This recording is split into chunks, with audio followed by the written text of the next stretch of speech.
Hey, welcome to the last video on the distributive property, writing equivalent expressions using the distributive property.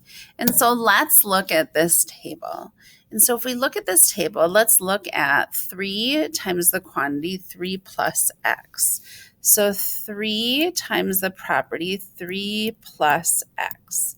Now if you remember when we did 5 times 100 plus 2, to solve it, we did 5 times 100, which is 500, plus 5 times 2, which is 10.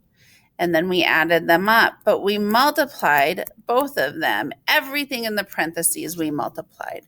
It's the same idea here. So the distributive property says we can distribute this 3 through everything in these parentheses. So 3 times 3 is 9, plus 3 times x is 3x. So 3 times the quantity 3 plus x is the same as 9 plus 3x. Now, on the next one, they ask us to work backwards. And so instead of multiplying, the opposite of multiplication is to divide.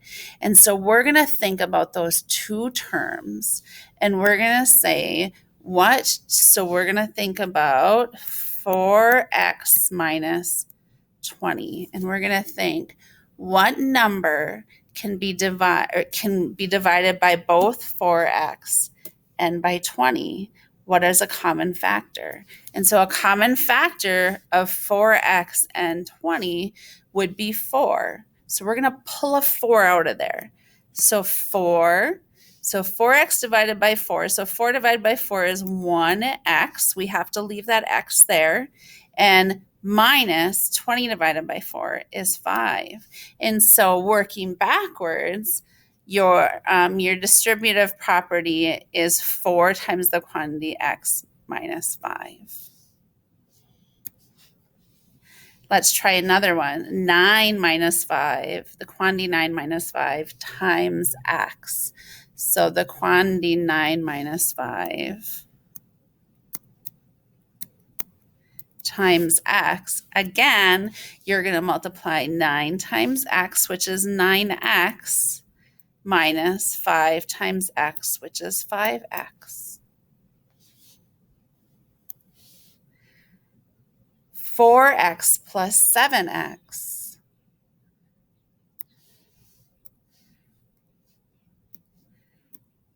4x plus 7x. This one's a little bit trickier. What's the common factor between 4x and 7x?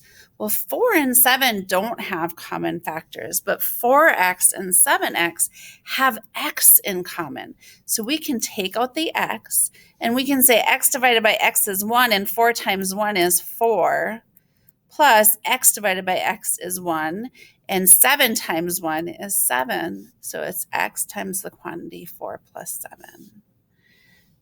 And let's look at the last one, 2xyz minus 3xyz plus 4xz.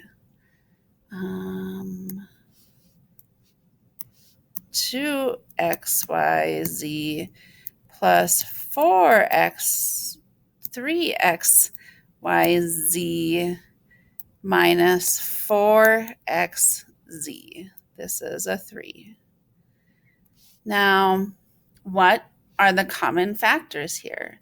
The common factors are x and z. So let's pull those out, and we can go, if we take out the x and z, because we multiply x by x, we get 1. Z divided by z, we get 1.